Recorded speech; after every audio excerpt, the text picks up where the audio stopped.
To make an impact means changing someone's life, is what one of our guests shares with us today. I am Regina Larco, and you are listening to #Impact Season 5, where we celebrate changemakers tackling the Sustainable Development Goals. Before we start, I want to highlight the terrific work of our Season 5 sponsor, Local Motion. Local Motion's purpose is to help charities and social enterprises make more impact. They do that by taking skilled professional projects off these organizations' plates. Branding, marketing, legal, market research, graphic design, videography, social media strategy, you name it. Local Motion has someone that can take it on. The skilled professionals that sign up through Local Motion know that they make an impact as they donate their skills to causes they care about. In October 2020, Local Motion celebrates the donation of over 1 million Hong Kong dollars worth of skills through its platform. To celebrate, Local Motion is offering free projects to charities and social enterprises. How amazing is that? If you are a busy, change-making social enterprise or charity that needs support with a project, reach out to Local Motion today at getinvolved@localmotion.hk. Tell them that #Impact sent you. If you are a professional who would like to donate your skills and receive a bit of personalized appreciation for your efforts, please visit www.localmotion.hk. And now, let's dive into today's stories that matter.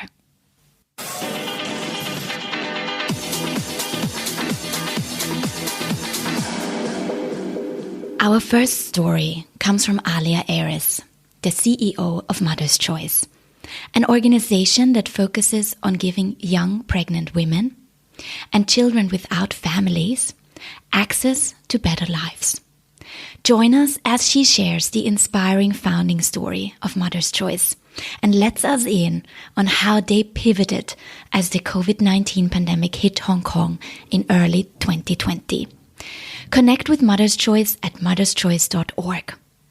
Alia, thank you for making an impact. Many people have heard of Mother's Choice, but most people don't know how we got started. And I'll share that story with you first because it's what inspires me even to this day. In 1986, there was a series of newspaper articles that pointed to the alarming numbers of teen pregnancies in Hong Kong, and it deeply moved our 4 co-founders, Gary and Helen Stevens and Ranjan and Phyllis Marwa. Now, they were in their late 30s, they were both expat couples, they couldn't really speak Chinese, and they didn't have any experience setting up a charity, but there was something really unique about the 4 of them because when they read about the plight of these young girls, instead of complaining and saying, why doesn't somebody else do something about it, they had this kind of radical courage inside them to ask themselves, what can we do? And they did some further research and they realized that many young girls in Hong Kong felt forced to have unsafe abortions. They were crossing the border into Shenzhen, most already in their 3rd trimester, because they felt they had no other choice. And they also learned that there was no support or safe place for young girls to turn to in Hong Kong. And despite having young families, they had 10 kids between them at the time and very limited resources, these 2 couples were willing to roll up their sleeves. And it was their heart for service, plus their love for their adopted city of Hong Kong, and the support from many, many volunteers, many of them their friends in the community. They founded Mother's Choice in 1987. And I just want to point out that that name came about because they wanted young girls to learn about their options and to make an informed choice. They wanted them to know that they could make a choice, not just to choose an abortion, but they could become parents or even choose adoption, which was an option that many had never heard of. But whatever their choice, whatever their decision, the co-founders believed that it was important that no girl should feel forced into her decision or face her crisis alone. And today, the staff and volunteers of Mother's Choice, we really continue with that same spirit. because we believe that everybody has a role to play and everybody can make a difference. We're just ordinary people from all walks of life, and we have seen how one simple act of kindness and courage to ask, what can I do, can change somebody else's life, and that can change the world. Today, Mother's Choice has 7 different frontline services, but everything that we do is working towards seeing children and loving families. I'll just share a little bit about what's going on with our city and why we're so passionate about family. When families don't have a strong support network, their children may end up in the residential care system. That means in orphanages, in foster care, in boys and girls homes, and hostels. And there's tens of thousands of children who are at risk in Hong Kong and thousands who are in this residential care system. Now, once kids go into the system, they usually stay there for their entire childhoods without the love and security that comes from being in a permanent family. Now, once they age out of this system at 18 or return to that same struggling family, children who grow up in this system, they're much more likely to be incarcerated, to have drug addiction issues, to become homeless, to face physical or mental health problems. And of course, if they're a girl, they are astronomically more likely to face a crisis pregnancy. These young girls become parents who are not able to care for their own children. And while the community remains unaware or ill-informed about how to respond, that cycle begins again. So today at Mother's Choice, all of our services exist to break that vicious cycle. And in today's challenging environment, especially with COVID, children and young people and families are more vulnerable than ever before. We've faced many new challenges since the outbreak of the global pandemic, and I think it hasn't just been our organization, but I think it's really highlighted the fragility of the entire nonprofit sector. We've really struggled to do fundraising and to access the financial as well as other kinds of resources that we need at the exact same time that our clients need us the most. For us, we're working with vulnerable children and young people, and we've saw the negative implications of the pandemic on their lives almost immediately. Because with school and playground closures, the pressure of home learning and lack of routine, parents out of work, dealing with increased financial stress, as well as family separations that have come from hospitalizations, quarantines, closed borders, children and youth have been really hard hit. Some children are isolating at home with physically, sexually, or emotionally abusive or neglectful family members. And because of the pandemic, they're actually disconnected from the safe adults like a teacher or a social worker who they might usually turn to in a crisis. Children are also spending a lot more time online, so they have greater exposure to sexually explicit material. The demand for child pornography is increasing. The courts were closed and government social workers were on work from home because of COVID-19 for many months here in Hong Kong. And so now they're all dealing with a massive backlog of cases, which has delayed important decisions being made about children's safety. And we've also seen that because hospitals have been working on a restricted basis, it's been more difficult for children and young people to access healthcare other than on an emergency basis. At-risk teenage girls have been especially vulnerable during this pandemic in Hong Kong. And we've seen an increase in not just babies and children who need residential care placements, but we've seen an increase in young girls who've experienced complex trauma and abuse who have found themselves pregnant, calling into our crisis hotline.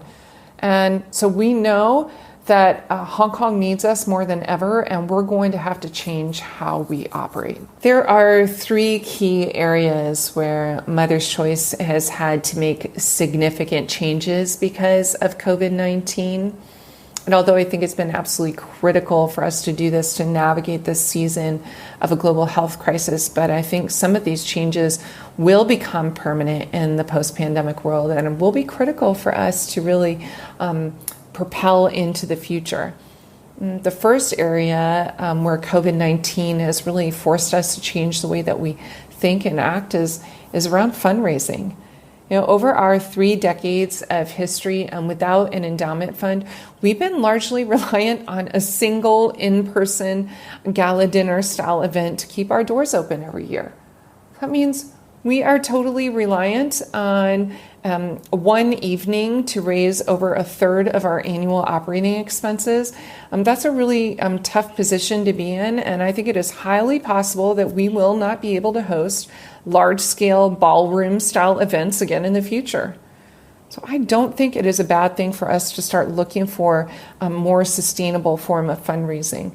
We've been forced to try smaller, more intimate events. We tried our very first online campaign. We've been looking at how do we make more individualized one-on-one asks. And although it isn't easy, this situation is forcing us to look at how we can be more creative and diversify our fundraising efforts so that we can be more sustainable and scale our work in the future. COVID-19 has also underscored the need for us to further invest in technology. And I'll say this is tough for nonprofits because oftentimes investing in technology is seen as sort of an administrative cost or overhead, but it's actually really important for nonprofits to be able to do their work efficiently and effectively. We specifically at Mother's Choice have had to think about how we recruit, train, and engage volunteers, especially foster families and adoptive families using online formats. And I'll tell you, it isn't just as simple as using Zoom. We actually have to ask ourselves, how do we effectively equip social workers and other frontline workers to be able to pass on their knowledge and empower our community through e-learning? And also, how do we use technology to access our vulnerable clients? If social workers and teachers aren't able to identify vulnerable children and young people in person at school, which is where they might typically encounter them, well, then how can we use online mechanisms to identify children who are being abused or abandoned or neglected and that desperately need our help? I think the third area that has really been highlighted to us in this season is we have seen how the isolation, social isolation, and separation of COVID-19 has just underscored the need for us to share our stories of hope and inspire our community to not only reach out when they need help, but inspire our community with the hope that they can do something to help. Because you need hope to have courage to take action. And when you hear people's stories, it changes you, not just in your mind, but in your heart, and inspires you to believe that maybe you can help, maybe you can do something, maybe you can make a difference. And that's why we chose this time to launch our first ever digital storytelling campaign called #FindingFamilies. We just started this sort of process of telling the stories of the ordinary people who've seen their lives change, either through the power of the community volunteers at Mother's Choice and even our volunteers and staff themselves, how it's changed their lives to be involved with Mother's Choice. And I think at this time when there's so much hopelessness and isolation and people feel disconnected from each other, telling those stories becomes more important than ever. And I think that that's something we'd want to carry through into the future. This brings us to Shalini Matani's story. As the founder of the Zubin Foundation, an organization that aims to improve the lives of ethnic minorities, she has had astronomical impacts on the Hong Kong community. Much like Alia, Shalini has been working tirelessly to reduce the devastating inequalities that COVID has revealed and alter her mission to face the problems of today. We are so honored that she's sharing her hugely personal and inspiring story with us today. Connect with the Zubin Foundation at zubinfoundation.org. Shalini, thank you for making an impact. So the Zubin Foundation works with Hong Kong's marginalised ethnic minorities to improve their lives by offering them opportunities and reducing their suffering. I run the Zubin Foundation, which I started in 2015. But before that, I ran a different NGO called Community Business, and before that I worked in the private sector. When I started in the NGO community in 2002, I was driven by the need to address social injustice. It's something that has shaped the way I feel from a very young age. You see, as I grew up in a conservative Hong Kong Indian family, some things were very clear to me. I was a girl child, and as a girl child there were some things that I was allowed to do and some things that I wasn't. I wasn't allowed to pursue an education beyond the age of 18, and really the only life goal my parents had for me was to get married. Marriage was the only goal they ever talked about for me, and everything revolved around that. Looking good, going to parties, and therefore growing up I knew that was going to be my path. And I learned in my early teens that the only way for me to dodge that path was to do something that my cousins hadn't done. And that was to pursue an education. And I loved books and I loved studying. So I guess for me, I've been shaped by social injustice. And when I first set up my NGO in 2002 called Community Business, it was precisely because I saw social injustice and I wanted to work with large companies to address the issues of diversity and inclusion. As a brown woman, I know all too well the issues of being female as well as a South Asian, initially working in British colonial Hong Kong and now in working in Chinese Hong Kong. And I knew what it was like to receive discrimination both at home and professionally. I ran community business for a number of years and I loved my time there. In 2009, I faced a personal tragedy and I lost my firstborn, my son Zubin, who was 3 years old at the time, to medical negligence. I crumbled and as a mother who lost her child, I always felt and still feel that it should have been me who died and not him. But nobody asked me for my opinion. So after Zubin's death in 2009, I collapsed, and many years later, I set up the Zubin Foundation to honor him and to try and address the suffering that exists in the community. I knew that if I lived, that the only way I could live was by working with others who also feel pain. So the Zubin Foundation works with, as I mentioned, marginalized ethnic minorities in Hong Kong.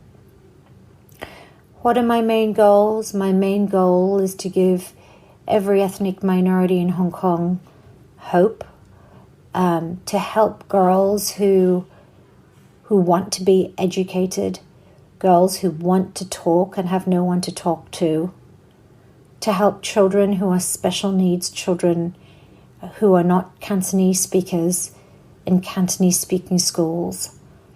My aim is to provide this invisible community, this 4% of Hong Kong, with an opportunity that they deserve as Hong Kongers to achieve their full potential. How did I get started? Honestly, I don't know.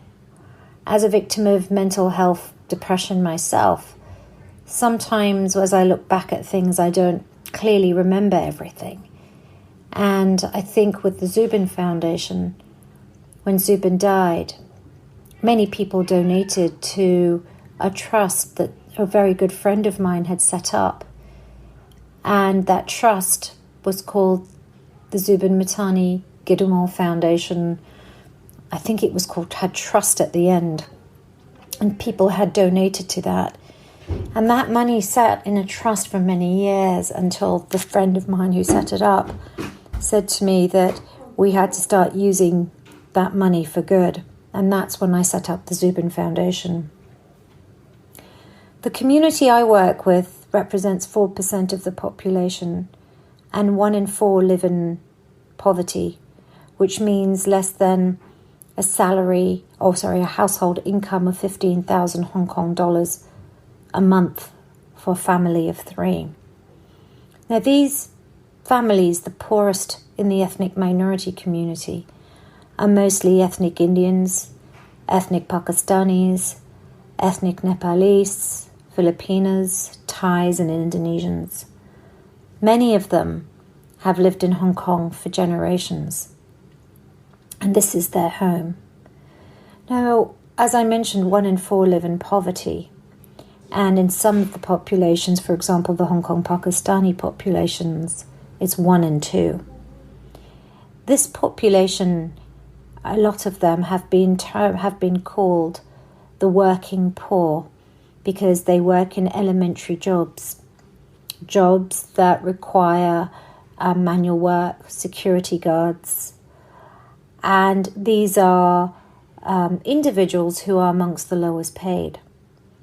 So during this pandemic, which has actually run longer than the COVID-19 pandemic, because before COVID-19 started in Hong Kong, let's say in January, February of 2020, we had 8 months of social unrest, which really crashed many industries in Hong Kong. So the population of the working poor had already been affected, particularly those in the airport, those in catering, and those in construction.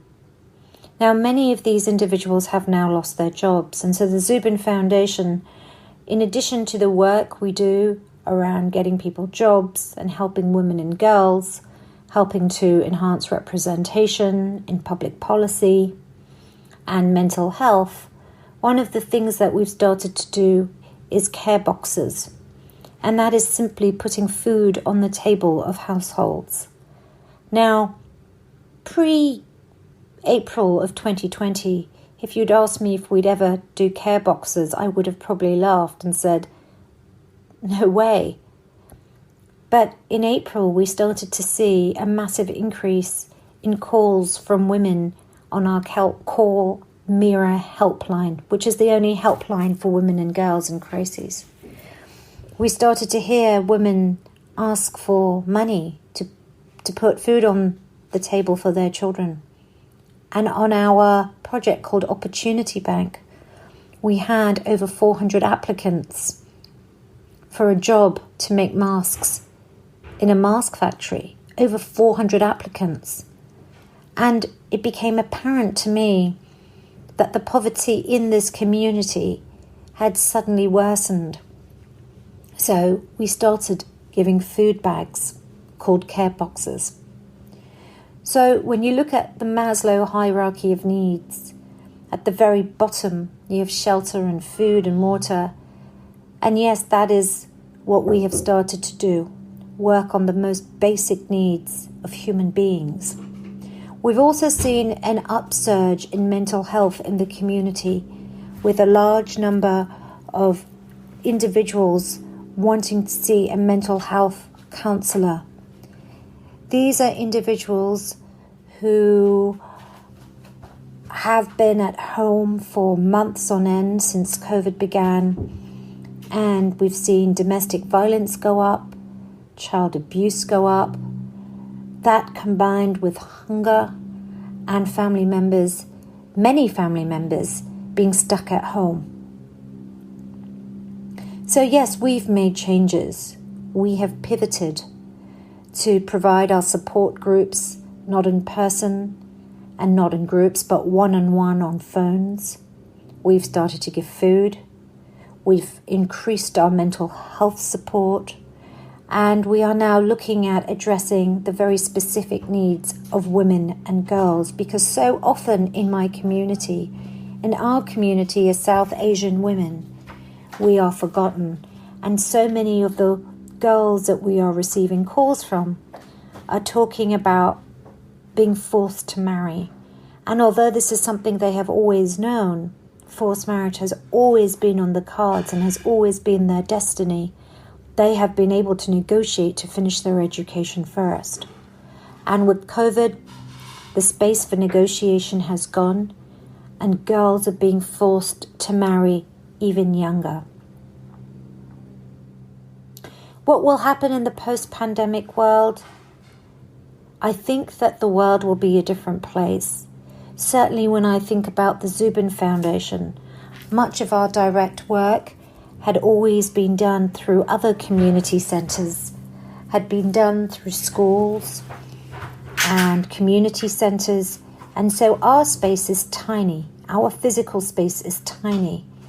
But with COVID, one thing that has become apparent has been that even when COVID does pass, when it passes, schools and community centres will be much more sensitive about who they let in. So we need more space and we need more funding. And as a minority group, it is often very difficult to raise your profile. Remember, we're only 4% of Hong Kong's population. And so although we think of Hong Kong as an international city, it's actually not all that international. Our final story comes from Manisha Vijayasinghe, Director of Case Management at Help Hong Kong. Determined to support domestic workers, Manisha shares the impact of COVID-19 on said community in Hong Kong, especially how the virus has pushed this regularly overlooked demographic into positions of vulnerability and helplessness. Connect with Help at helpfordomesticworkers.org. Manisha, thank you for making an impact. HELP is an organization that provides advice and assistance to domestic workers and their employers on employment, immigration, and other issues that affect the work and rights of domestic workers. Our organization's long-term vision is to create a safe and just Hong Kong where all workers are treated fairly with respect and dignity. We usually do this through providing advice and assistance. We also have education and empowerment for domestic workers and employers. What we believe is that having access to reliable information and advice about rights and entitlements supports not only the domestic worker but also the employer to approach the employment relationship on a more equal footing. In 1989, a Welsh barrister who named John Collins, he was a worshipping member of St. John's Cathedral, saw that domestic workers who were congregating around St. John's on Sundays needed someone to provide them advice in relation to their legal issues or questions. So because of this, he and a few other lawyers got together and started sitting with these domestic workers and providing them advice on the kinds of questions they have on employment issues, immigration issues, and other matters. As word started getting around and the demand grew for this service, St. John's Cathedral actually provided a small office so that John Collins and the other lawyers can provide this service continuously. The coronavirus pandemic has definitely impacted our organizations and clients, like everyone else across the globe. It has definitely raised a few new challenges, but it has also magnified and highlighted existing issues faced by domestic workers. One of the biggest examples I can point out is shelter for domestic workers stranded in Hong Kong. This has always been an issue that has been overlooked by a lot of people. This is because the usual understanding is that domestic workers, while they're employed, have to live with their employers. And if once they've finished their employment and they're still in Hong Kong, they are supposed to be provided with accommodation at their employment agencies. But this usually ignores domestic workers who have been victims of abuse or exploitation and are required to stay in Hong Kong for their police cases or labor cases. These domestic workers can't actually stay with their employment agencies because in a lot of cases, the employment agencies are complicit in the abuse and exploitation. It also ignores domestic worker populations like Indians or Sri Lankans who are not required to have employment agencies in order to take up employment as a domestic worker. So therefore, these domestic workers don't have employment agencies to rely on. The other thing is that these boarding houses provided by employment agencies are quite small and cramped, with quite a number of domestic workers staying in very, very close quarters. These are all things that have been issues for a very long time, but the pandemic has definitely made these a highlight of the conversation, because these are not only domestic worker issues anymore, these are public health issues. The fact that there are a large number of domestic workers who are stuck in Hong Kong, who are living in cramped conditions or unable to find suitable accommodation has been raised in profile because of the recent COVID-19 infections in the domestic worker population. Actually, if you go to look at it, it's quite interesting to look at how the pandemic and its effects have evolved over time. For example, if you started around February, when the pandemic was just starting and everybody was very unclear about how contagious the new virus was, the issues we saw were more to do with employers and domestic workers panicking and making very rash decisions. For example, we had one domestic worker whose contract was terminated because the employer asked her not to go out on her rest day, but she left the house to go to a doctor's appointment. So the employer got scared because she might be infected and therefore terminated her contract. We also had another domestic worker whose employment contract was terminated because she came home after her rest day and coughed. But once people got an idea of what coronavirus was or what COVID-19 was and how contagious it was, this kind of trend of sudden termination started dying down. And then the next trend we started seeing was once the government issued the recommendations that domestic workers try not to go out on Sundays. There was quite a lot of confusion after this recommendation because a lot of employers thought that this was actually a new rule and not a recommendation. So we had calls coming from domestic workers who were saying that their employers weren't allowing them to leave the house on their rest day and things like that. And then again, once this was clarified by the government that it was only a recommendation, that employers couldn't stop domestic workers from leaving the house, this kind of trend changed into more and more questions of domestic workers being terminated. So if we looked around May, June, we started seeing a lot of domestic workers facing terminations. This could be because lots of employers were considering leaving Hong Kong. Employers themselves were having lots of financial difficulties. So we were seeing contracts being terminated prematurely. And some of these contracts that were terminated were actually employers and domestic workers who had really good relationships, and domestic workers who had really worked a long time with the employers and actually had become part of their family. So the whole process was very distressing, not only for the domestic worker, but also for the employer and their family. One of the things that we were very lucky with was with our client management system. So during the last few months of 2019, our team actually made a big effort to move our entire case management system online. So we were able to access documents and case notes when we were meeting clients outside our office, which is in Central, so that when we go to labor tribunals and things like that, we are able to provide that support. So when in February, kind of Hong Kong went into Chinese New Year holidays and never came back and has been in this cycle of working from home, we were a little bit better prepared with regard to our services. In fact, we've been supporting our clients while working remotely without any disruption to our services. We've had a 30% increase in our clients over the past few months. So that would stand as a testament of how our services have continued without any disruption. The pandemic has also kind of made us reconfigure our education programs. Usually our education programs are held face-to-face in a big crowded room where our case managers would teach them about their rights. But we have had to now move them online.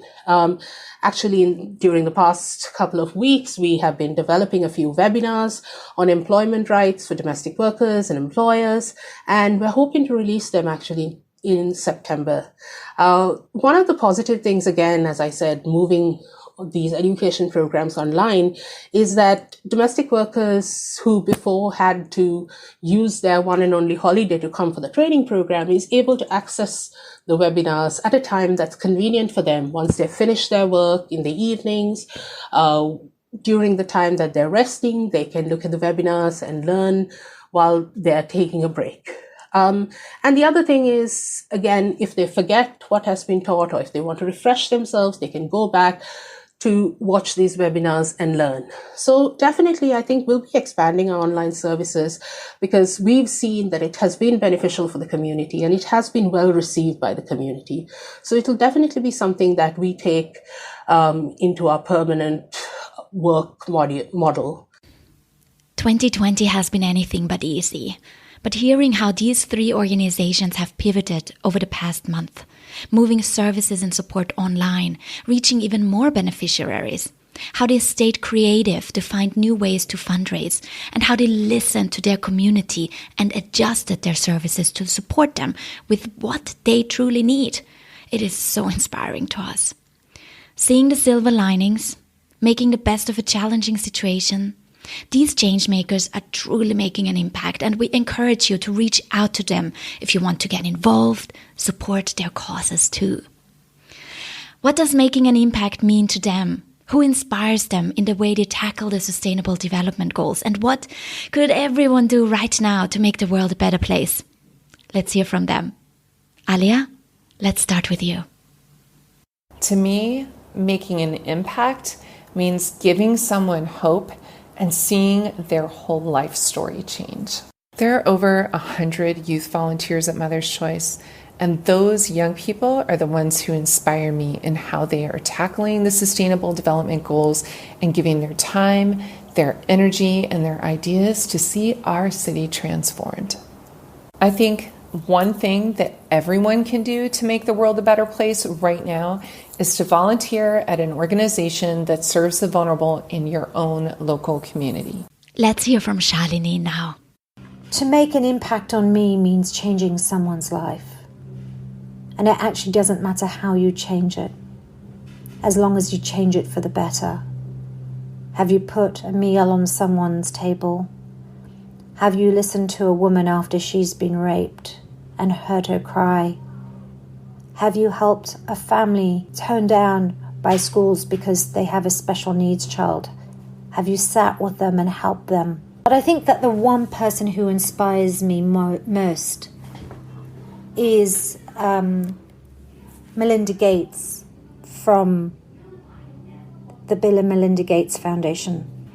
I think that way she has looked at gender equality is fresh, it is clever, and it is inspiring. She's looked at research, she's looked at data, she's been vocal in some of the most sensitive issues, and she's willing to put her money where her mouth is. What could everyone do right now, in this second, to make the world a better place? If you have money, give some of it away. If you have time, reach out to a community in need. And as I always say, give because you can give. And that's as complicated as it needs to be. Thank you. This is Shalini Matani from the Zubin Foundation. Such great advice, don't you think? Last but not least, here is Manisha. All the Sustainable Development Goals are quite important, and we at HELP definitely look to the Sustainable Development Goals in designing our programs and designing what we want to do. But I think in particular for me, the Sustainable Development Goal number 17 is something that's very, very important. I think partnerships is something that's very important and something that we overlook quite frequently. Because of the fact that there's limited resources, limited funding available, it's very easy to see other organizations within the sector as competitors and not collaborators. But it's really important to collaborate with organizations in order to serve the community. So I think one of the most inspirational movements I've seen, particularly in Hong Kong during this pandemic, would be the NGO task force. It's a task force that has been set up by a number of NGO leaders. They themselves are quite inspirational, and I look to for a lot of inspiration. I think one of the things that this task force does well is highlight the importance of working together in relation to partnerships between the organizations, partnerships in relation to funding, partnership in relation to speaking to the community about the need to support the beneficiaries. So I think this collaboration serves as a reminder to me and a reminder to all of us to kind of look at the opportunities that are there in working together to achieve the SDGs. What would make the world a better place? I think for me, understanding and communication. And I say this particularly because this is something I see every day when we're working with clients. Everybody's going through a difficult time right now, and everybody's having their own difficulties, their own stresses. Domestic workers are worried about their financial situation, their family at home, all these difficulties. Employers are having financial difficulties, issues of what's happening in Hong Kong. So I think it's really important to, one, understand the other party's point of view and also communicate. Communicate when you're not feeling comfortable.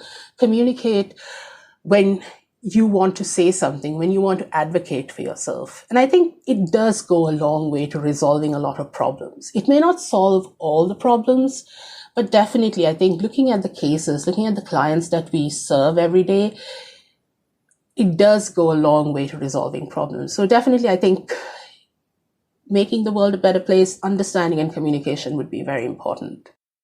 Seeing other organizations as collaborators, not competitors. I love that.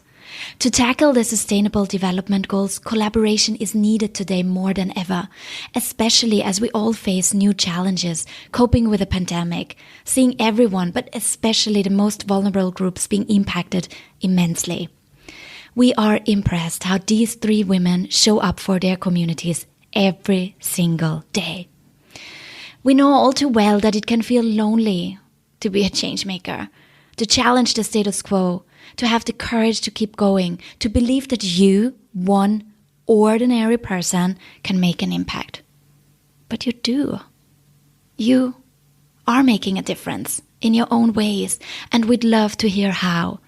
You can find a storytelling guide at #impact.com/story to tell your own #impact story, reaching ears and hearts of our listeners and find new supporters. So make sure you send in your audio message there. Today's episode was produced by Avani Laroya. Thank you, Avani, for putting this beautiful episode together. It was an immense privilege to work with you on this episode. Thank you so much. Subscribe to #impact from wherever you're listening right now so you don't miss the next episode. Talk to you soon.